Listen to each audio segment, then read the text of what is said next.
Welcome, ladies and gentlemen, to another edition of Tornado Talk. We're here every Monday night at Dugan's Pub, 29 West French Broad Street in Brevard, North Carolina. Glad you're able to join us, and Happy New Year to all of you in NATO Nation. Appreciate you tuning in tonight.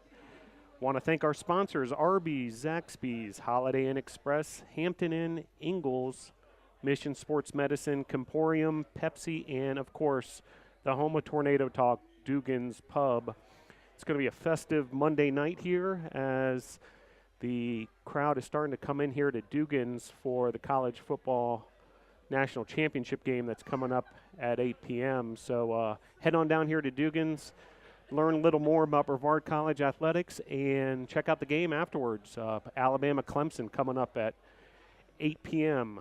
So got a great show on tap for you tonight. We've got a couple of men's basketball student athletes, Jakob Bergen and Levi Lamb, in the house. We've got men's basketball head coach Lee Burgess. We will hear from assistant football coach in charge of safeties and also co-special teams coordinator Jeron Gouveia. Women's basketball will be in the house as well a little later. Head coach Hudson, along with student athletes Avery, Lockwood, and Deja, Riddick. And we'll conclude the show with Director of Business Operations and Head Cheer and Dance Coach Molly Penland. So a loaded potato of a show tonight at Dugan's Pub. And do want to catch you up because it's been a couple weeks since we have seen you over the holidays. We took a break along with the student body at Brevard College, and lots happened since we saw you last. A national championship came home to 3 student athletes at Brevard College. The relay team of Hannah Rensman, Tyler Clark, and Tyler Orschel won the collegiate varsity team relay at the USA Cycling Cyclocross National Championship. That was on a very muddy course in Louisville, Kentucky. So congratulations to those 3 tornadoes. Also some staff news. A new head men's and women's cross country and track and field coach has been named at Brevard College. That'll be Daryl Patrick. Patrick comes to Brevard from Berea College, the defending men's and women's cross country USA South champions. He was an assistant at Berea for the last 6 seasons, and in just a matter of weeks, if not days, Daryl Patrick will be here on campus to handle cross country and track and field. And also Chelsea Shaughnessy was named women's soccer assistant coach. Chelsea comes from Mitchell College in Connecticut and rounds out head women's soccer coach Juan Mascaro's staff. Some great community service throughout the holiday season by Brevard College student athletes. Want to thank all of them from all the sports for all their great work in the community. And in particular, if you checked out the Brevard Christmas parade that happened here in Brevard, you may have noticed a big tornado presence as Brevard College student athletes from several sports marched in that parade to show their support for that great cause. And women's lacrosse and baseball really did some tremendous work over the holidays. The women's lacrosse team actually all fall semester, well over 110 hours of community service, helping folks like the Bread of Life, the Boys and Girls Club, Brevard Wesleyan Church, the Co-ed Cinema, and Samaritan's Purse Operation Christmas Child. And do want to give a shout out to the baseball team that made a special trip to Mission Health SECU Cancer Center, where they decorated the unit with festive Christmas decorations. So thanks to all those student athletes for all that great work in the community. Now this past week, and basketball will be a big focus of tonight's show. Women's basketball with a couple of really tough one-point defeats. A 61-60 loss to Berea at the Bosch on Wednesday, January 2nd. That game came down literally to the buzzer, but tornadoes on the wrong side of that result. And then just a couple days later on the road at LaGrange, the women's basketball team lost 56-55. But then they got what the doctor ordered, which was a 98-25 win over Wesleyan College. 6 players scoring in double figures for the Tornado women's basketball team. Next up for the Tornadoes, a trip to Maryville this weekend on Saturday, January 12th. So Maryville in Tennessee, the Tornadoes will be in action. men's basketball had 2 road games at Methodist on Saturday and at North Carolina Wesleyan on Sunday, and both those games tight affairs as well. A 67-63 defeat at Methodist and then an 81-68 loss at North Carolina Wesleyan. Wednesday, the Tornadoes will be in action here at the Bosch versus Huntington at 6 p.m. And then Friday, another home game, 7:30 p.m. at the Bosch against Pfeiffer. So we look forward to hopefully seeing you out there at those home men's basketball games. And we're about to be joined now by a couple of those Tornado men's basketball performers. Levi Lamb and Jakob Bergen. Come on around, fellas.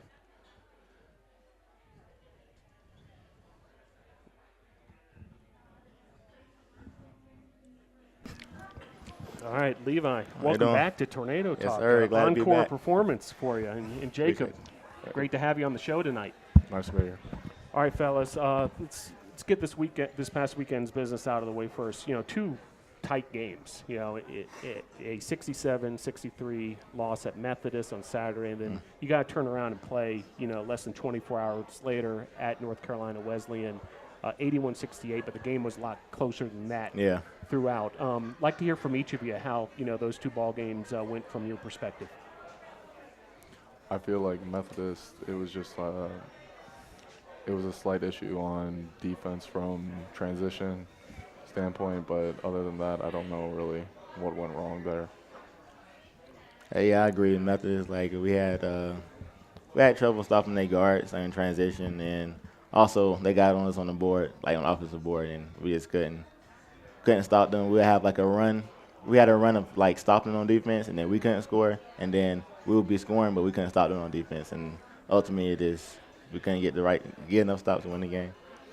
Well, the good news is you get a chance to get right back to action this Wednesday versus Huntington, 6 p.m. I'm sure you guys have already, turned the page and starting to, focus on Huntington. I'd like to hear from both of you how important it is to play at home at the Boshemer Gymnasium, and the difference that is, as far as just that comfort level you have, being in your own locker room, and also having the fans behind you. Yeah, it's real important. Like playing more shots going when we home, we just feel more comfortable with that room and stuff like that. And when the crowd is there, it's like we got like more of an edge against our opponents for some reason. So we like playing home. Yeah, and Jakob, you're in your 3rd season here with the Tornadoes. Similar feelings as far as the home court advantage at the Bosch? Yeah, of course, especially our upcoming game for Huntington, just because all the students are coming back just from the break, and just the atmosphere is just completely different opposed to going to an opponent's team. Yeah, exactly. I mean, there was a big buzz in the building for Tornado tip-off. You can remember back to that, and if we can, replicate that sort of excitement there with the students, I know it goes a long way as far as keeping you guys pumped up, and also it can get in the opponent's head. There's no doubt about it. So hopefully a big crowd out there on Wednesday. Now Jakob, you got the start on Sunday, 6 points, 5 rebounds. From my perspective in watching you guys play, you do a lot of the little things, the intangibles. Describe to folks who may have never been to a Tornado basketball game about your game and what you contribute to the Tornadoes. Well, obviously, I feel like I'm more of a role player. Obviously, the star is right here sitting next to me. But I feel like as a player, I just do the little like rough scrap plays to try to give whatever we can do to get a win. Yeah, which is hugely valuable. I mean, every team needs those kind of guys, especially down low to do some of that dirty work.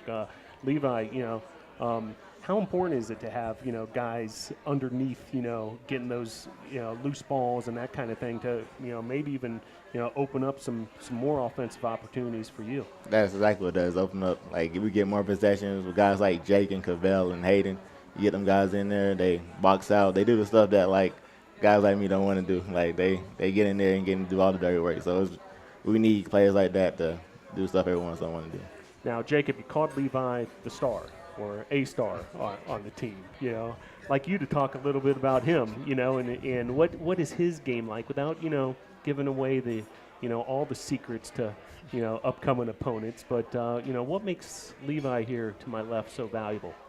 Well, obviously, Levi's the captain of this team, but I feel what makes him valuable is just he leads by example because he's like a really soft-spoken person, but he's the person that go out there every practice, every game, and he's going to push and try to get the ball in and do whatever he can to help the team. Well, Levi Lamb leads the team with 17 points per game and scoring average. He's had 11 double-figure scoring outputs this weekend at 18 against Methodist, 22 against North Carolina Wesleyan. So certainly, putting up the numbers, the junior out of Atlanta, Georgia to my left here. And Jakob, by the way, is out of Winston-Salem, North Carolina. I caught up with Levi a few weeks ago and heard his story a bit. But Jakob, would like to learn a little bit about you. How'd you find Brevard College? Well, I just played AU in North Carolina. I attended school in Arkansas and played out there, but I played over here, and Coach Johnson, our assistant coach, saw me one time and just reached out to me, and we talked from there, and I came here and just loved the atmosphere and ended up committing. Yeah, and so far your experience here, it's been an enjoyable one. What do you study, Jakob? I'm a business major. Yeah.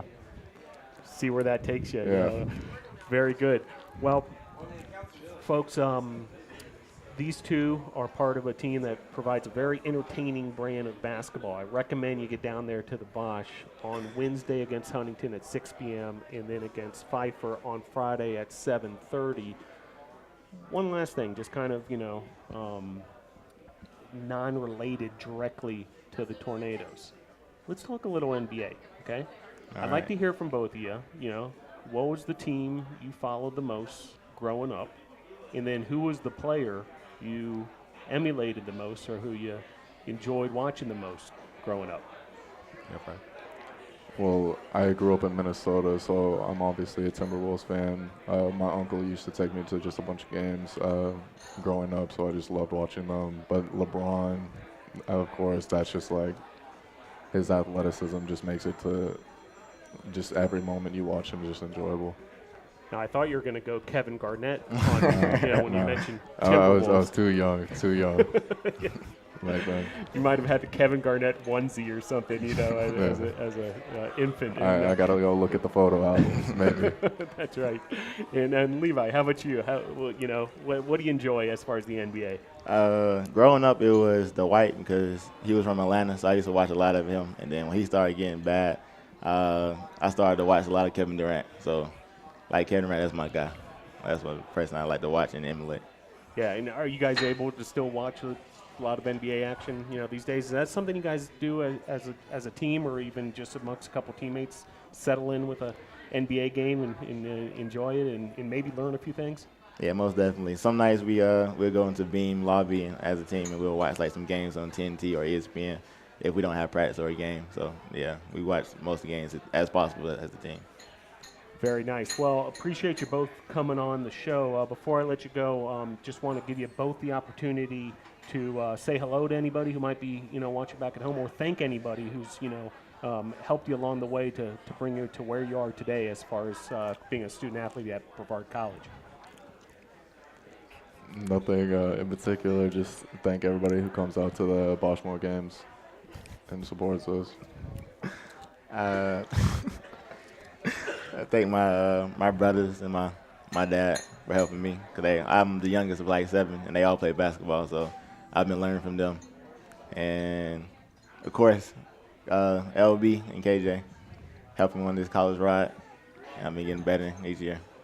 Well, LB stands for Lee Burgess, the man who we're going to see next. Thank you, gentlemen, for coming on Tornado Talk. We'll see you Wednesday at the Bosch. Yes, all right, that was Jakob Bergen and Levi Lamb,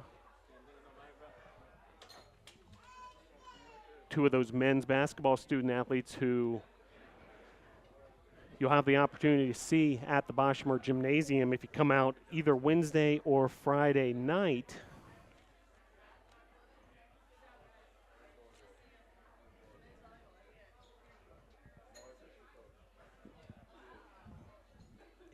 And joined now by head coach Lee Burgess, head men's basketball coach. Coach Burgess, thanks for coming back on to Tornado Talk. Happy New Year. Happy New Year.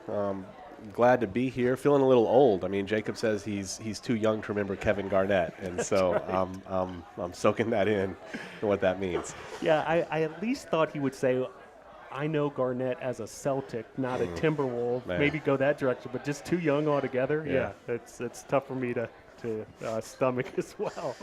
But, Coach, first, do want to talk about this weekend, 67-63 defeat at Methodist and 81-68 defeat at North Carolina Wesleyan. First, the Methodist game, very, very tight down the stretch. You know, could have gone either way in those final minutes. For fans who may not have had the chance to, watch the live stream of that game, can you describe, what the game was like throughout and also those final minutes? Yeah, Methodist, first of all, I mean, they're a good team. They're now, I think, 5-1 in the league. They were 3-1 in league play when we went into that game. We had 25 turnovers in the game. They had, I want to say, 21 more shots on goal than we did because of those 25 turnovers. And that's hard to win any game that way, especially one on the road against a team that has obviously done well in league play. So, that had a big part to do with the game going the way it did.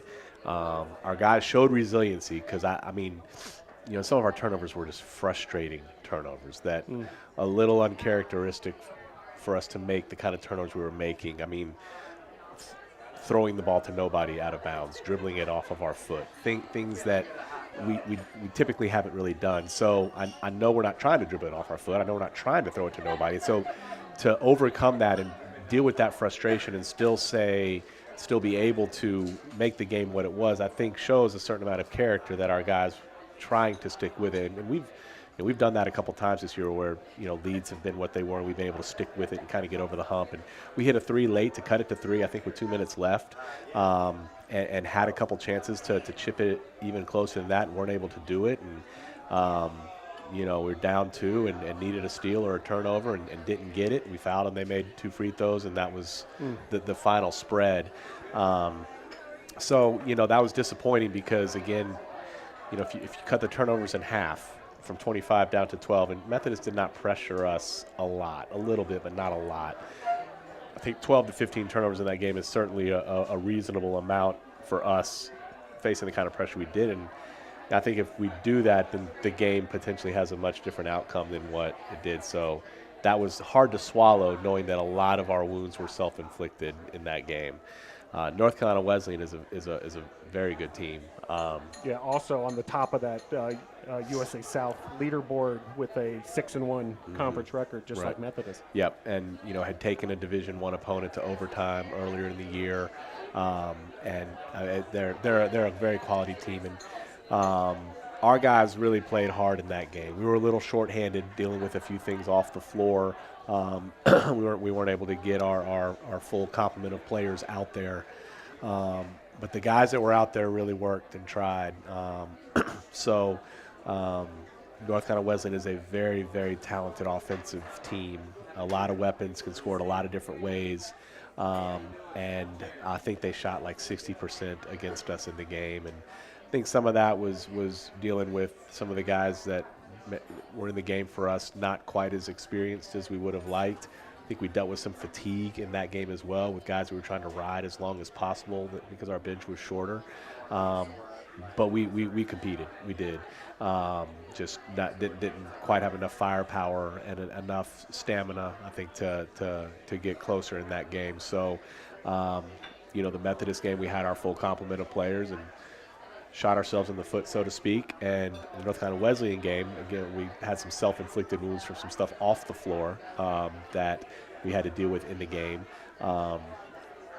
And it cost us. You know, even if we have our full complement of players, we have to play really well to win at North Carolina Wesleyan. So I don't know that would have happened, but I would have loved to have had that opportunity. Sure. No, it makes sense.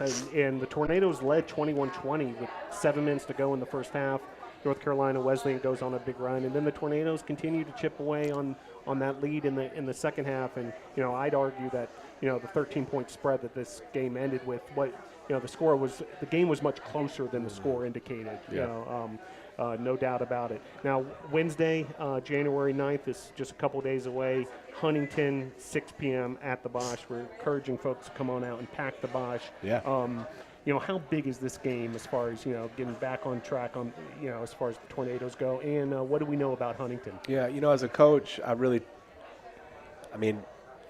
to me every game is big, and so I try not to put too much emphasis on one particular game, because I think, just in my mind at least, I don't know if this is right or not, but in my mind, that may de-emphasize the next game for some reason, So every game is important, and we have been on a little bit of a skid here, and we need to get out of that skid, and so that does make Wednesday's game a big game.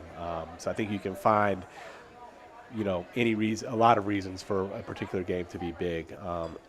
So Huntington is a very tough team. They play really, really, really hard. And the way that they played us last year was a lot of man-to-man, just tried to really guard their own, beat us twice. We had leads in both games here and there, and they were able to come back and just kind of wear us down and overtake us in the end. So we're going to have to be ready physically to meet their physical nature. We're going to have to absorb some contact when we have the ball. They're going to be physical with us. When the shot goes up for them, we're going to have to be physical with those guys because they're going to be coming to the glass. I don't know that Huntington's strength is not their skill level. Some teams in our league have a very, very, very high skill level, and Huntington's strength is their toughness and how hard they play. So we're going to have to be ready to meet that head on and meet that challenge. So.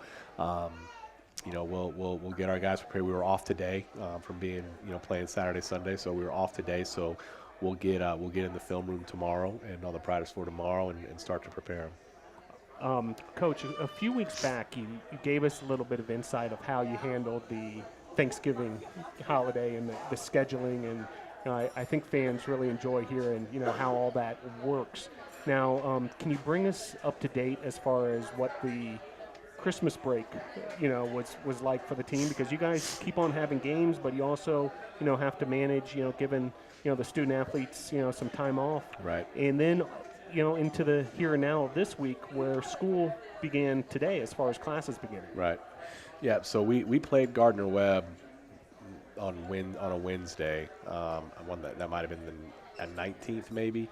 And so we let them go after the Gardner-Webb game. We were off for about a week, so 19th or 20th. I'm not sure on the exact date, but we were off after the Gardner-Webb game, and then we came back and practiced late afternoon on the 27th. So our guys got about a week off, and we came back the evening of the 27th. We had a game the 31st, so we got 7, 28, 29, 30, 4 practices in prior to the game on the 31st. And then we had off the next day, so our guys had New Year's Day to sit around and watch football or whatever they wanted to do, and then we got back at it on the 2nd, heading into our next wave of games. So, I think that we didn't have anything to do with it, but the scheduling of the conference schedule of playing Saturday, Sunday, just kind of naturally leads to a Monday off day being the first day of school. I think helped us, for our guys to be able to get back in the swing of classes and get themselves back acclimated, go get some books and all that kind of stuff without having to worry about basketball. But we'll be back at it tomorrow, and here we go. I guess it's probably 13 games for us left for us, something like that. And it's 38, 39 days, left in the season. So time is not waiting, and we'll get back at it. I've heard a couple college coaches mention that those practices in the winter break can be your most productive, you know, because, you know, there aren't classes going on, the fall semester finals are behind you, there aren't other, students really even on campus. Right. You know, you kind of have the whole place to yourself, and you're Right. able to really lock in. Do you contend that that's your experience as well? Yes, I do. I agree with that. And, you know, I think, you know, we tell our guys, and a lot of teams that I've coached, tell them for most of them, there's a few rare exceptions, but most of them, this is as close as you're going to be to a professional basketball player in your life. You don't have anything else to do like professional basketball players do. All they have to do is wake up and get better at basketball. That's their job now. Yep. And so for our guys during that break, they don't have classes that they need to worry about. They don't really have other, you know, friends around other than their teammates to go hang around with. It's a quiet time on campus. You can get as much work done individually as you want to get in. And then obviously when we get together as a team to practice, you don't have, you know, an exam the next day to worry about, or you're running from a meeting with a professor to get to class or get to practice, you know, 5 minutes before it starts or something like that. So, you know, we tell them, hey, you know, a lot of you have aspirations to be a professional basketball player. This is as close as you have been able to get, you know, in your lifetime is these next 2-3 weeks. So, you know, let's see what that looks like for you. It's got to be a fairly considerable, you know, motivating tactic. Sure. That, you know, when you mention, you know, this is what it'd be like to be as a pro, and it doesn't Right. mean taking it even easier. It means Right. working even harder when you're out there. Absolutely. Appreciate you sharing that with us, Coach.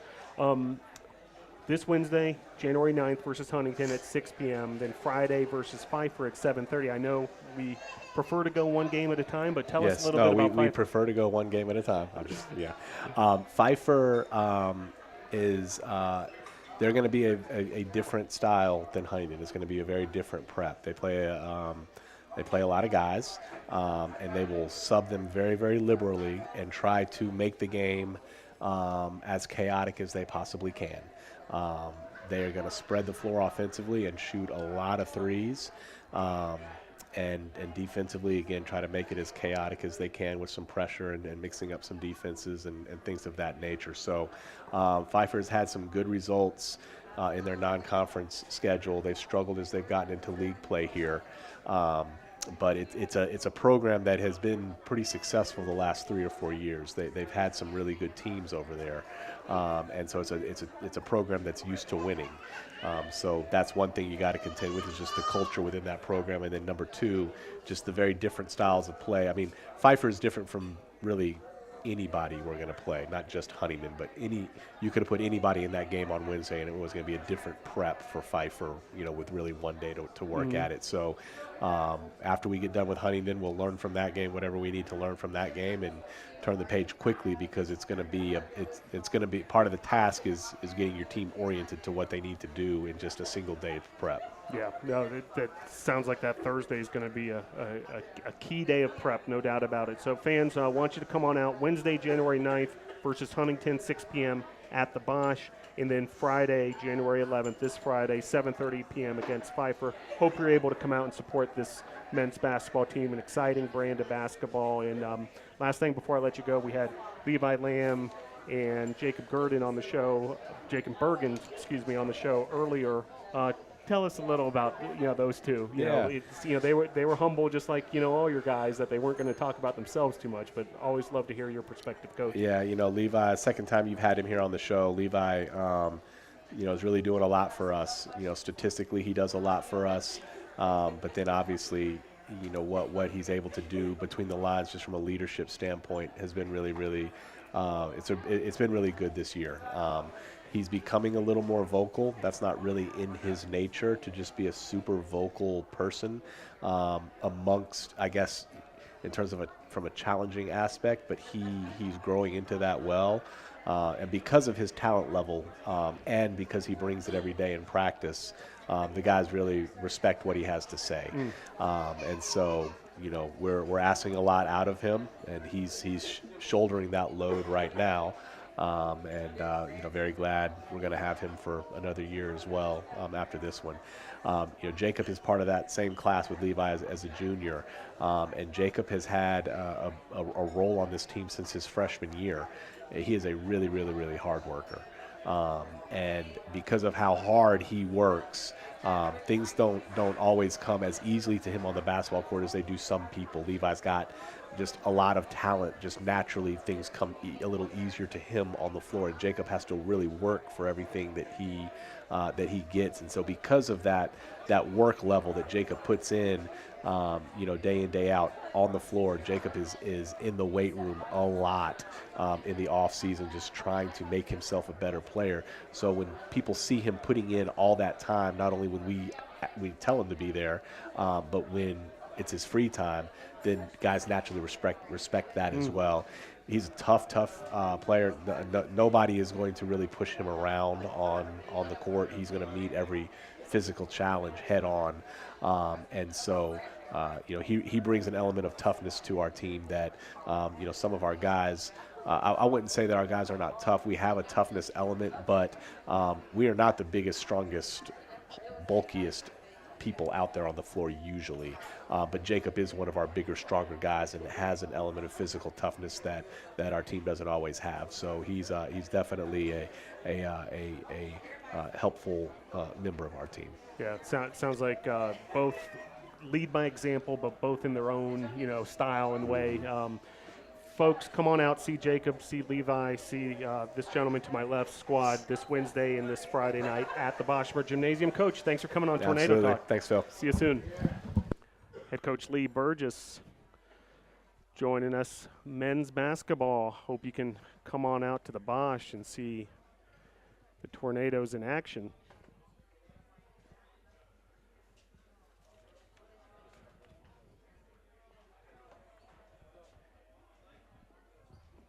And we'll now talk a little football here in the off season.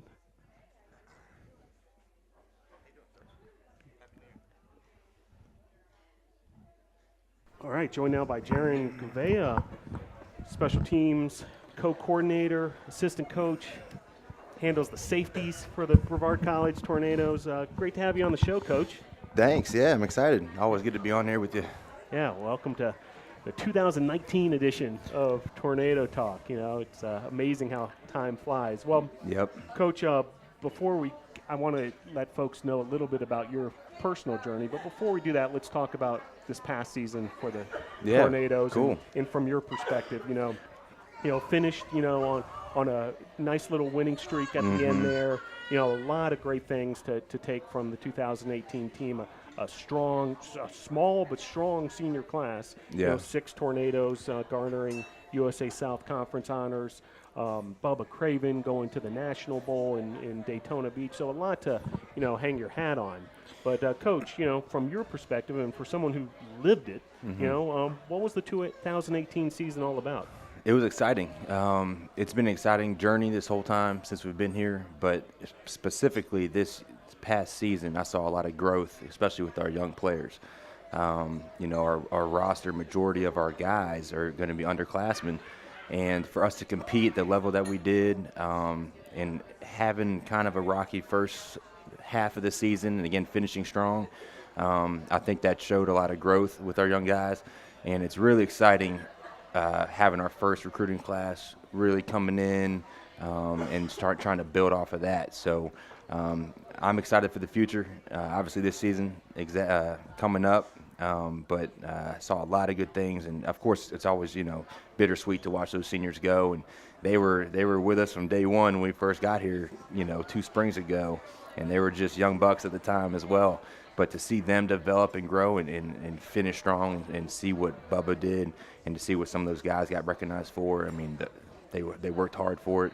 They took in the coaching and trusted the process when we came in here. I mean, the whole culture of what we brought in flipped from what they were used to, but for the better. I mean, for them to – they were in the group of guys that was, hadn't won a lot of games before we got here. And so for them to come away with some victories it's pretty special. Yeah, no doubt. And your unit in particular, guys like Trey Charles, Wesley Ross, 11 interception. I know they're not all by safeties. They're by No, different players on that defense, but Yeah. still some great numbers and some tough pass defense, and also coming up against the run at times. Talk about your guys in particular. Yeah, at safety position. my safeties, I had a great group of kids. They're young as well. I don't have anyone who was a junior or senior. I mean, they were underclassmen.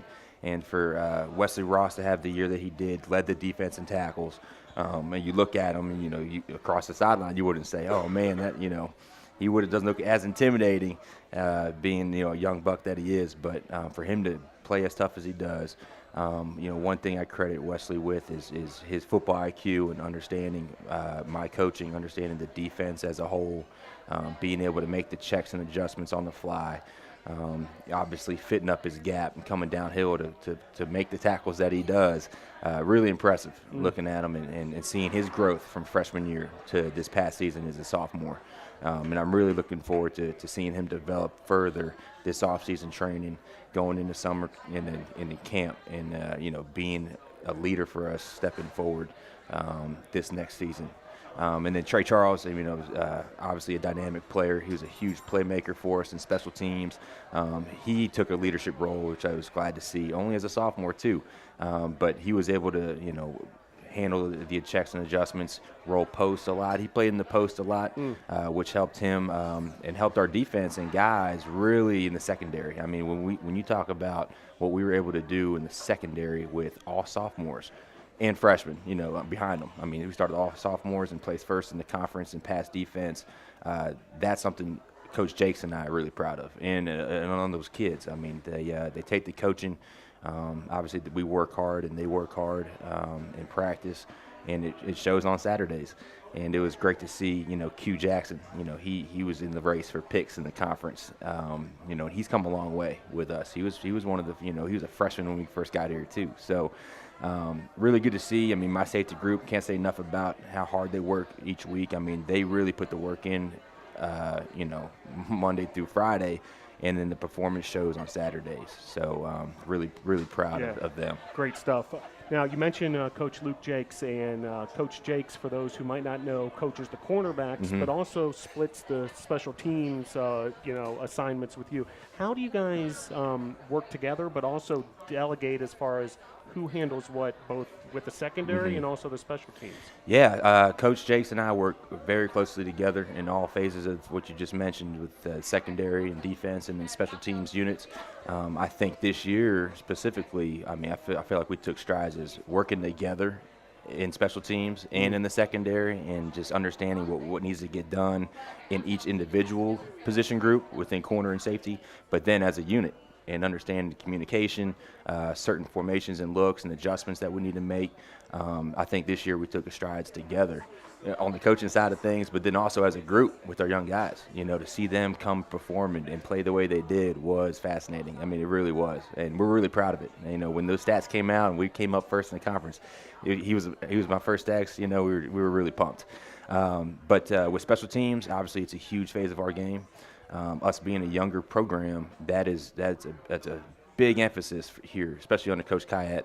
And we practice a lot of we practice special teams every day, different units and techniques. But that helps us, especially with a young program, win ball games. I mean, it really does. For us I remember specifically against the Virginia Lynchburg game, winding down towards the half. Both sides were kind of, wasn't pulling away, or it was a good game leading up to it. But, we had to make a timeout for them to punt.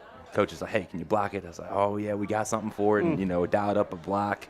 And it was like 20 seconds left in the half. And we got it down and ended up getting some points out of it. So, when the execution happens in the special teams units, that's when, it's all worthwhile. And you see those guys making plays, having fun. And, Coach Jakes and I, we enjoy doing special teams. Yeah, it's some exciting highlights for the fans, especially those Trey Charles, kick and punt returns. And also watching Ralph Roman III get it done with the punts inside the 5 or inside the 20. Yep. Now, Coach, I do want folks to learn a little bit more about you. Your father is the defensive coordinator here, a former star of the Washington Redskins, Super Bowl champion Kurt Gouveia. Let's start there. What was it like to grow up as the son of an NFL star? Oh, man. Obviously football has been in our blood for a long time. I got older brothers and cousins, and we all played ball. But growing up in the area, Northern Virginia, home of the Washington Redskins, I mean, that name holds weight, and, I kind of was always in the spotlight growing up and in the papers and stuff, and, for recognition of Kurt Gouveia, son of Kurt Gouveia. And, it's just, I guess you don't think about it much growing up. I'm just out there, playing ball and having fun, but it really has been a great experience getting to work with my old man and learning so much more about the game and, the level that he is at. It humbles you, especially, I come from great football with Virginia Tech and Virginia football and learning from some of the best coaches in the country. And then, whenever I'm, sitting with Coach Gouveia, talking ball, chopping it up, X's and O's, talking about game plan, I'll ask a question and he'll be quick to, correct me and say, hey, well, this is why this is happening, So, I mean, it's just the years of experience that he has over me that I've been able to just soak it up like a sponge and learn a lot. And, of course, it's fun to be able to coach with your old man. So it's been great. Yeah. Now, you mentioned Virginia Tech. You played college football at Virginia Tech, right, under just a legendary head coach and Frank Beamer, yes, but also who's considered one of the greatest defensive coordinators of all time, Bud Foster. Tell the folks a little bit about those two that you saw as a player. Yeah, I mean, I'm sure everyone knows about them and their careers and all the accomplishments that Coach Beamer's had, and then of course what Coach Foster is still doing at Virginia Tech. But coming from the program and playing under them is a true honor. I mean, it was a privilege going there, and to be honest with you, they were I was getting recruited heavily by some good schools. And it was my second offer, and I knew, once I got it, it was over for me. I mean, I was a defensive guy, safety coming out of high school. I wanted to play safety, and I was getting recruited. So playing for Bud Foster in that defense was everything I wanted to do.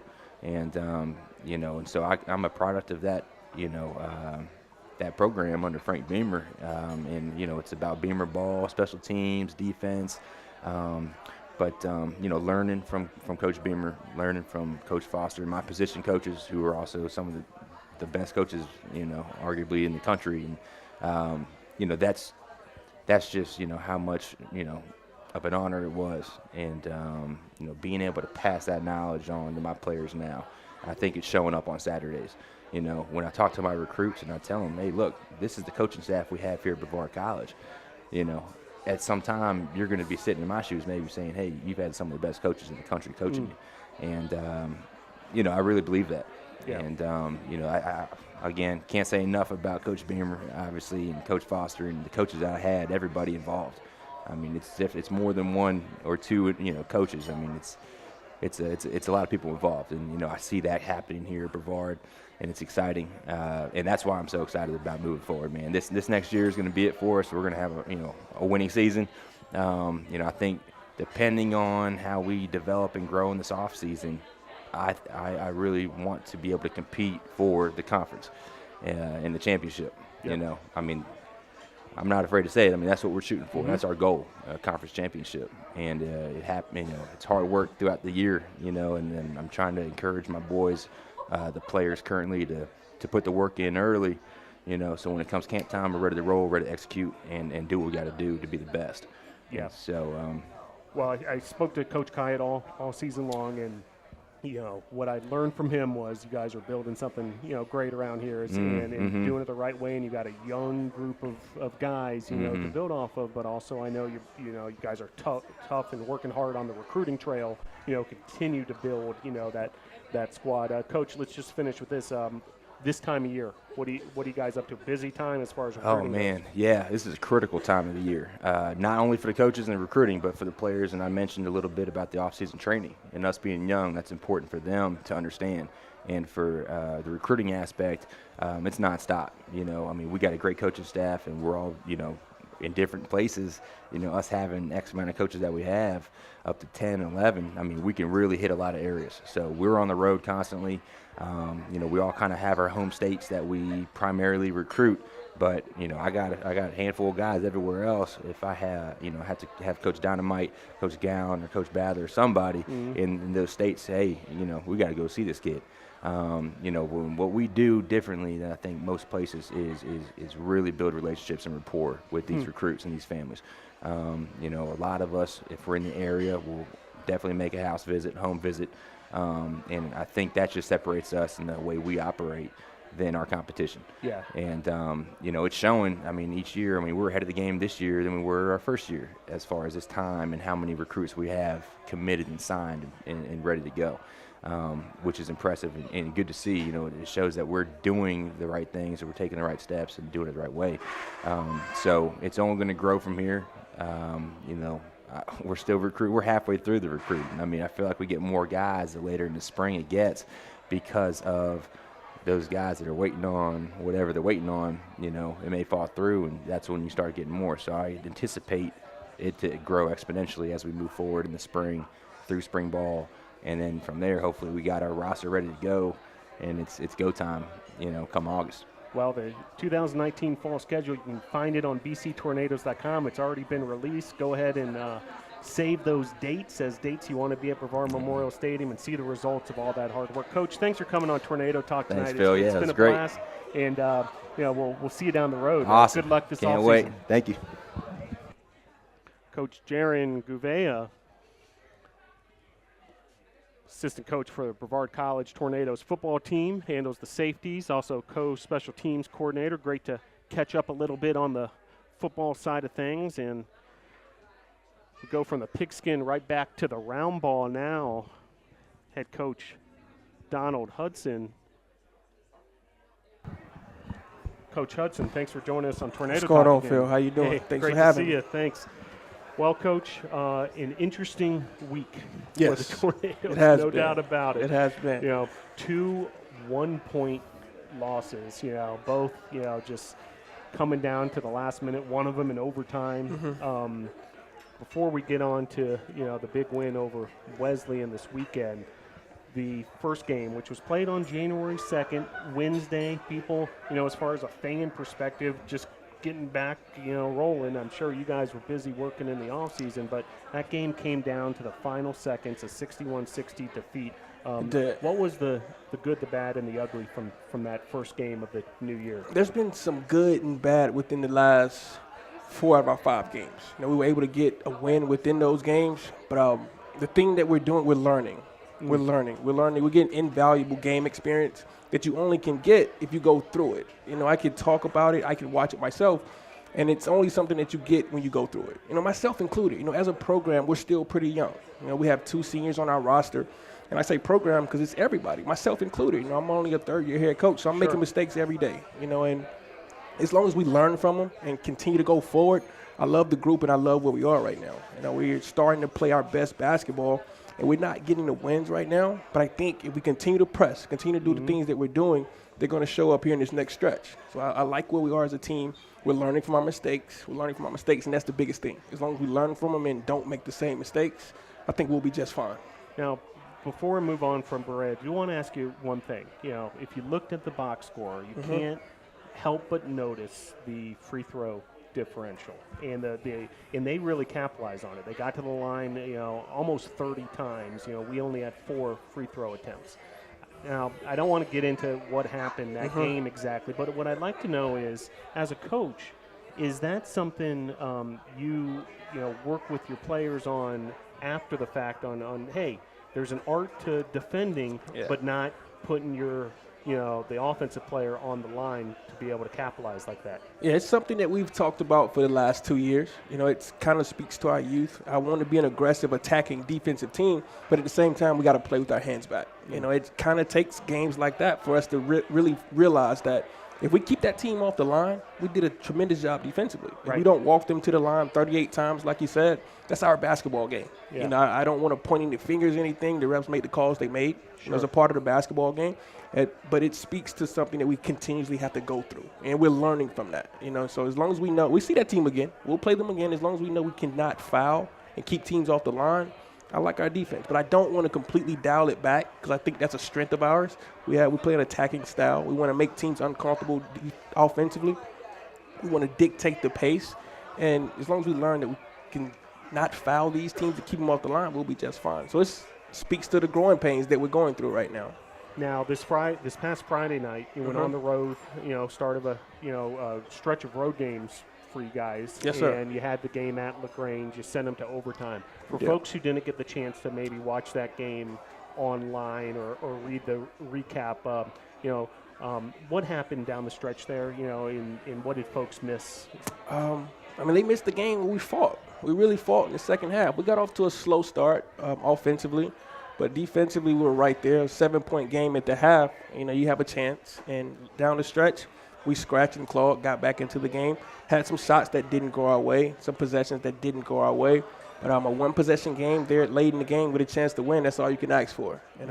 That experience that we got late in that game, that in-game experience that we got is going to make us better going forward. But it was a tough game, a very good LaGrange team. They're playing well right now. But we get them coming here next month, and we'll be ready to go for them. And then on Saturday, you played Wesleyan College, a blowout win, 98-25. It was the same sort of story when Wesleyan came up here. Yes, sir. But, certainly an opportunity for your second unit to see a lot of minutes.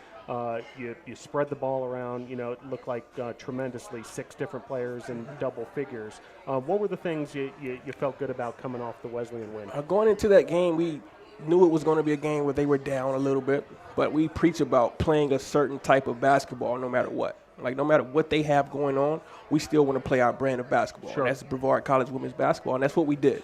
We went in and took care of business, and it felt good to get another win. It had been a couple of games since we got a win, so it felt good to get that win, get us back to 500. And as a coach, you want your team to be playing their best basketball around this time, and I think we are. So I'm excited to see what the future holds for us over these next few weeks. Now, a week off in terms of the weekday schedule, and then you hit the road again for a game at Maryville on Saturday. First day back at class, back to school for, the students Yes, sir. today.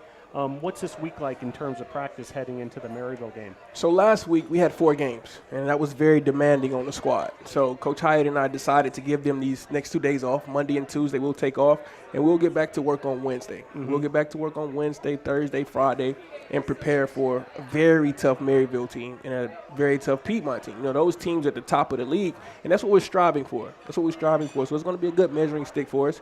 We'll get prepared over the next few days, and we'll be ready to go. Yeah, Maryville 4-1 in the conference. Piedmont 6-0 in the conference. 12-3 overall. So 2 tough opponents, but Yes, sir. sounds like this break's coming at just the right time to It is.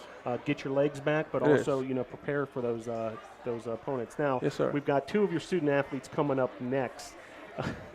And I see them, I was giving one of them a little bit of pre-show prep, at the Myers dining hall earlier this afternoon. But Yes, sir. sophomore Deja Riddick and freshman Avery Lockwood. Now, before these 2 ladies join the show, talk a little bit about both Deja and Avery and, what folks might not know about them, from your perspective as their coach. Okay. Coming to games and seeing practices, if you watch, I'll start with Deja. If you watch it, she just brings a tenacious defensive attitude that's unparalleled, and that's what we need. But she has to learn to defend without fouling. That goes to speaking back at the Berea game, and I want her to be the player that we can put on the offense's best player. I want to go into games saying, you take her, and I know we can cancel her out. But I'm just a very tough kid, a great person, great basketball player, even better person. And she's getting to the point where she's starting to understand things, and she's becoming someone that we can depend on every night. And I'll move on to Avery. And like I spoke on earlier this year with her when she had the freshman of the week, she's starting to figure out the things that we're looking for when we throw the basketball. We need her to go be aggressive at times. A very unselfish player, but at times I wanted to catch it and go get a bucket down there. But she's been great on the glass. She's learning how to compete defensively. The LaGrange game was great for her. Those 2 post players that were juniors and seniors, they played very hard, and she kind of saw that that's the level that we need to get to. That's the level of aggression that we need to play at, and I think that was invaluable experience for her going forward. So 2 kids that are really coming into their own, and they're going to be great for us going forward. Well, we look forward to hearing from them now. Coach, before I let you go, and a lot of folks might not realize this, but Coach Donald Hudson was not only a basketball player at Brevard College, but also a football player. Yes, sir. And I promised some of the patrons here at Dugan's Pub that I would talk a little national championship with Okay. them. And, Okay. So I'm going to pick your brain a little bit. Yes, sir. You know? Let's go. How do you see this Clemson-Alabama game coming up? I see both teams kind of being a mirror image of each other. Very explosive offenses with good defenses. You know, they've kind of built the same way. So I see a ton of points being scored tonight, but I think Alabama takes the edge. And I was talking with Coach Burgess about this earlier at lunch today. I see it being a 34-21 game, Alabama. But I wouldn't be surprised if Clemson were to come out and win this football game. I'm sorry. And I have a bet with my wife tonight. She's taking Clemson. I'm taking Alabama. Yeah, I saw her perk up over there when you mentioned the football side of things. Well, Yes, if you're watching and you're not doing anything, you don't have any plan, head on over here to Dugan's Pub because the seats are going quick here. They are. 29 West French Broad Street. And They you want are. to settle in and watch the big game tonight. It should be a good one. Hopefully it's a good one. Yeah, I'm sure it will be. Well, Coach, great to have you on the show once again. We look forward to following all the action this weekend while you sir. guys are on the road, and certainly look forward to getting you back here in the friendly confines of Bochmer Gymnasium before we know it. But good luck this week with preparation for the upcoming games, and look forward to talking to a couple of your student athletes right now. Coach, thanks for joining Yes, us. sir. Thank you. All right, Tornado Nation, thank y'all for the support.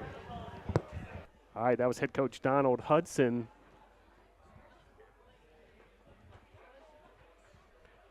Women's basketball in the heart of their season, and Coach Hudson also given some prognostication as far as the game tonight. If you don't have the chance, come on over here to Dugan's Pub and settle in for the College Football National Championship. And right on cue, appreciate being joined by these two ladies, Hey. Deja Riddick and Avery Lockwood. Hi. Thanks for coming on Tornado Talk. Thank you. Welcome Thanks for aboard. having us. Thank you. Well, Deja, we'll start with you. You're a sophomore out of Norfolk, Virginia. You scored a career-high 21 points this past Saturday. 9 of 11 shooting. That's just a phenomenal shooting percentage on the field. You even drained 2 threes from beyond the arc. Career-high game. I've got to ask you about it. Were you just feeling it offensively like you never have before? Well, to be honest, we played Wesleyan, so that team wasn't really a good team for us. So I kind of expected to, hit my career high there. Like if it was like Piedmont, Of course I'm happy, but I'll be more excited there than just playing Wesleyan. So. And Avery, you had 10 rebounds. Check that, 10 rebounds, 12 rebounds against Berea. Had a couple double-doubles this year. Earlier this season, you won Sun Conference Freshman of the Week. Yeah. You're certainly getting it done statistically and in terms of the accolades. But as a freshman, you're from Foxworth, Mississippi. How has your experience here at Brevard been so far? It's been really fun. I love hanging out with the team, and I love being in this area. It's so beautiful up here. It's a lot different than Mississippi, where Mississippi's just so flat, and here you have hills and mountains all around you. It's just great. Now, I would like to know from both of you, how did you find Brevard College? Because unless somebody finds you from here, or unless you're really uncovering every rock and you find it yourself, there's usually a story behind everyone's journey to Brevard. So start with you, Deja. How'd you find Brevard College? Well, I would say Brevard kind of found me. Me, I am a post player, but I was actually going to go to a D school in New Jersey, but I guess that didn't really turn out really good. So, I just kept playing my game, and my AAU coach told me that, it will find me. So, coach found me, called me, and I was on board. And how about yourself, Avery? I played AAU my junior year, and Coach Hyatt actually found me on a recruiting website, and I talked to her a little bit, and she was just so nice, and she pursued me more than the other coaches, and I liked that about Brevard, and it felt like they really wanted me, and I just really appreciated that. And when I came here, I fell in love with the school, and the rest is history. No doubt, amazing school in a most beautiful part of the country. People love to live here and to retire here and all these things. And you two get to be student athletes here at Brevard College. So congratulations on that. Now, one exercise I always like to do with student athletes is let you talk about a couple of your teammates. Now, the way we play this game, though, is I don't tell you who you're going to talk about. I kind of surprise you with it, But I'm going to keep it, hopefully within your wheelhouse. Deja, we'll start with you. I'm going to pick a fellow sophomore tornado. Okay. I want you to tell me about Victoria Grimm. Okay. So we both from Virginia, so that kind of like got us together talking. She's a cool girl. She's really funny. When it comes on the courts, she's a shooter. Like, I guess that's pretty much all she really does is shoot the She basketball. can drain the three. Yeah, you know what I'm saying? That's all she can do is drain the three. But yeah, I mean, she's a good. I like her a lot. I feel like she could do more for us. You know what I'm saying, to help us out on the court. But she does what she does, and I love it. So, that's really all I can say. I like her a lot, though. Okay, now Avery, I'm going to pick another freshman. Someone who's experienced in Brevard College for the first time, just like you. Brianna Ware. Bree, Bree's a riot. She's great. She when she plays, she hustles and she's fast. She's just an all-around athlete. She's funny on and off the court. It's fun to watch her play and be able to play with her. Now I would like to hear. Pretend he's not there. Coach Donald Hudson. I want you. Just pretend he's not here. He's not even here. He's somewhere else. He's not watching this show. Tell folks about Coach Donald Hudson and what they might not realize. Unless you guys have a whole different perspective when it comes to being his student athletes. Yeah. Man, like Coach, he's a wonderful coach. Like, I'm not even just saying that just because he is my coach. I feel like not only is he a coach, he also is a parent because, I'm 7 hours away. My mom really can't be there and tell me exactly what to do, but he can, and he's not telling us nothing wrong. I hate going to his office sometimes and he just lecture us all the time, but, overall, he is a great coach. Like, I would not replace him for nothing. Oh, yeah. Coach Hyde, I came to visit Brevard with my mom, and every day he keeps asking me, how's your mom, how's she doing, and it's great that he cares so much about my life and all that stuff instead of just the basketball. He cares about what's going on outside of basketball. It's just great. Now, he's not a one-man show, though. He's got assistant coach Taylor Hiley. And in my sense is the two styles might be a little different. Tell us, about Coach Hyatt as well. Yeah, Coach Hyatt, man, she's a character to me. She's really funny. I actually call her Ursula on the court just because she is what can I say? Like, she's the one that makes us work hard. Yeah, okay.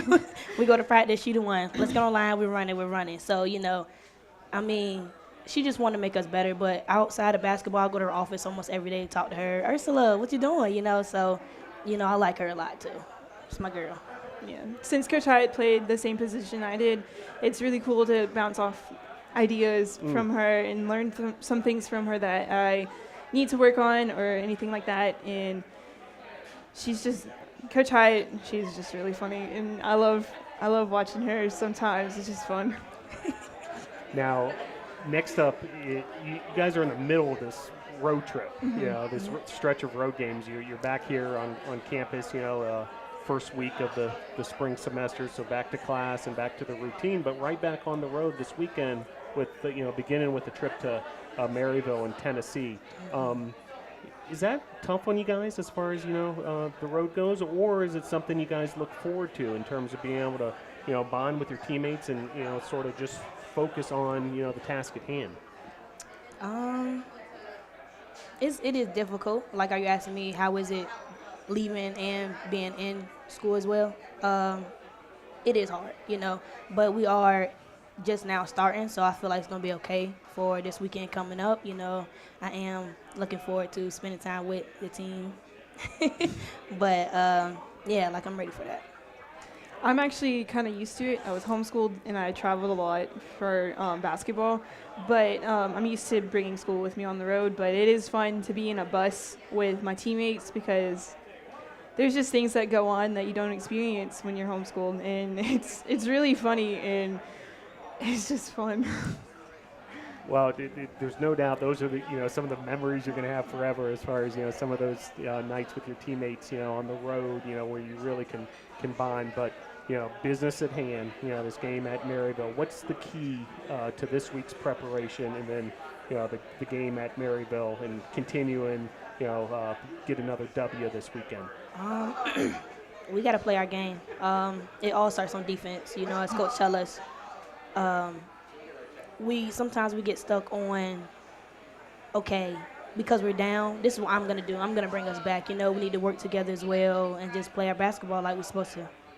Yeah, I think defense is going to be the key to win this game. Make sure that we're keeping our hands off of them, not getting them on the foul line, and just playing really well in the post. And, like, defense, me and Deja, we got it down there. Post to post. Yeah. But just good defense all around. I think, isn't there saying defense wins games? Yep. Well, ladies, appreciate you coming on Tornado Talk. Avery Lockwood, Deja Riddick, Hey. Two of the tough defenders on this team. Also get it done on the glass. Avery Lockwood, congratulations on that Freshman of the Week honor from earlier this season. Hopefully many more to come. And Deja Riddick, we've got a target now. Yeah. We need a new career high. We got 21 points. We got to do it again, even bigger. Yeah. But no, great to see you guys on the show. You guys both did great. It was a lot of fun getting to know you a little better. And good luck this weekend at Maryville. Thank you. All right. Thank you. Thanks, guys. So Deja Riddick and Avery Lockwood, two members of Coach Donald Hudson's women's basketball team. And great to have them on the program tonight.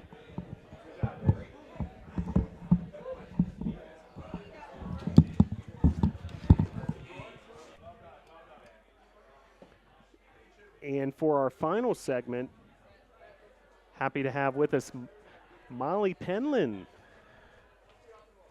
So we started this part of the program a few weeks back.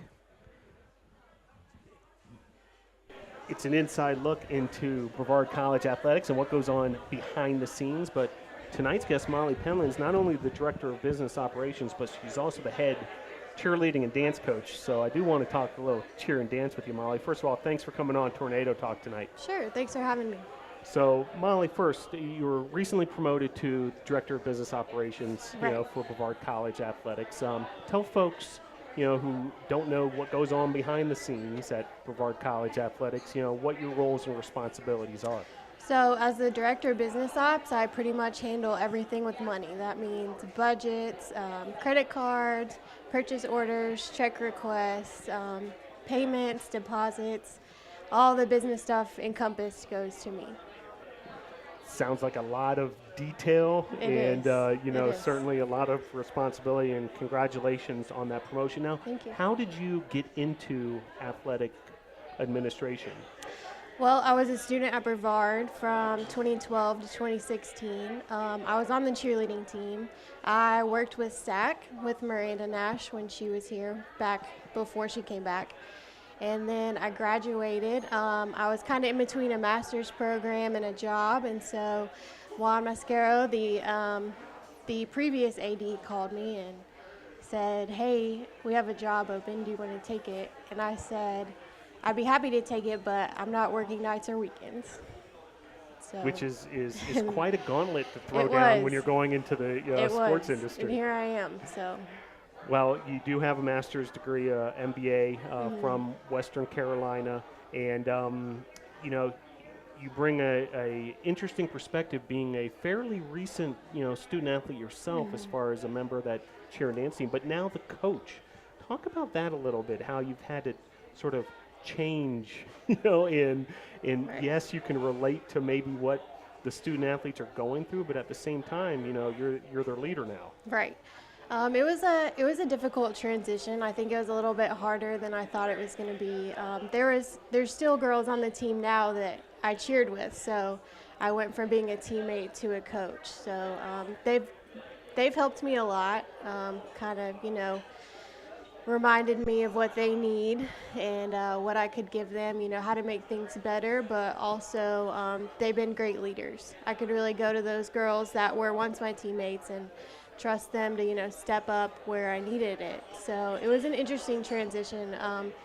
Being an athlete and coaching athletes is completely different, obviously. So it was a lot of teaching myself how to recruit and time management and how to manage their schedules and my schedules and make it all work. So it was an interesting transition. Now, you work closely with SAAC, which is the Student Athlete Advisory Committee. Right. And, leadership group amongst the student athletes, from all the sports, and also involved in a lot of community service. Tell folks, about SAAC and, what SAAC's up to at Brevard College these days. So our fall initiative was Cans Across the Conference. We spent the whole fall semester collecting cans to donate to a local ministry. We donated ours to Bread of Life. So we got to do some fun things. We trick-or-treated for cans on Big Halloween. numbers on that day, Big no doubt. numbers, yeah, for sure. So each team, we kind of split up the town, and each team took a street and went door to door and trick-or-treated for cans, and it was a big success. We were really pleased with that. Outstanding. Really, especially that Trick or Treat for Cans initiative. I think it's just such a great twist on how most people, trick or treat or are used to for Halloween. Now back to cheer and dance for a moment. I know from my perspective, if I go to a basketball game or a football game, I'm watching the people in my industry. I'm wondering how they're handling the press box, or what the broadcasters are up to, or what the scores table's like at the basketball game. Right. As a cheer and dance coach, when you go to a game, whether it's a big college football game or an NFL game or NBA game, are you locked in on the cheerleaders and the dancers and also their coaches and seeing what they're up to? Yeah, it's kind of an automatic thing to look for, those breaks in the game when the cheerleaders are going to be there. It's definitely draws my attention in. It's kind of we traveled with football a little bit this season, so in that instance it was, is that team doing stuff we're not doing? Can I take anything away from this type of thing? But yeah, definitely drawn in on the cheerleaders. And for fans who may want to see, the Brevard College cheer and dance team in action, when's the next chance they can see a performance? So we have home basketball on Wednesday and Friday. We will be there. And then also our competition season is starting up. So on March 30th, we'll be at Limestone College to compete. And then on the 30th, we'll be at King College to compete. And then that'll wrap up us for the year. Outstanding. Yeah. Well, Molly, thanks for joining the show. Thanks for filling folks in a little bit of what goes on behind the scenes and also bringing us up to speed with the cheer and dance program. It's been great having you as a colleague since my arrival here, and look forward to having you again on Tornado Talk at some point, maybe around when those competitions are going down, to hear how the Tornadoes do in competitive cheerleading. So thanks again, Molly, for joining the show today. Thank you. So that'll do it for another edition of Tornado Talk, as Dugan's Pub is absolutely jam-packed with folks ready to watch Clemson and Alabama play for the national championship in college football. I want to thank all of our guests tonight. We had men's basketball student athletes Jakob Bergen and Levi Lamb. We had men's basketball head coach Lee Burgess. We had women's basketball student athletes Avery Lockwood and Deja Riddick. We had women's basketball head coach Donald Hudson. We had football assistant coach Jeron Gouveia. And we had Director of Business Operations, Molly Penland. She's also the head cheer and dance coach at Brevard College. Also want to thank our sponsors, Arby's, Zaxby's, Holiday Inn Express, Hampton Inn, Ingalls, Mission Sports Medicine, Comporium, Pepsi, and Dugan's Pub. Hope to see you at the Boshemer Gymnasium this Wednesday, January 9th versus Huntington, 6 p.m. The men's basketball team takes on Huntington, 6 o'clock at the Bosch. And then Friday, 7:30 versus Pfeiffer, 7:30 this Friday at the Bosch. Hope to see you there for men's basketball action, and hope to see you again next Monday night, either on Facebook Live or here at Dugan's Pub, home of Tornado Talk. Appreciate you joining the show. See you next week. Thanks.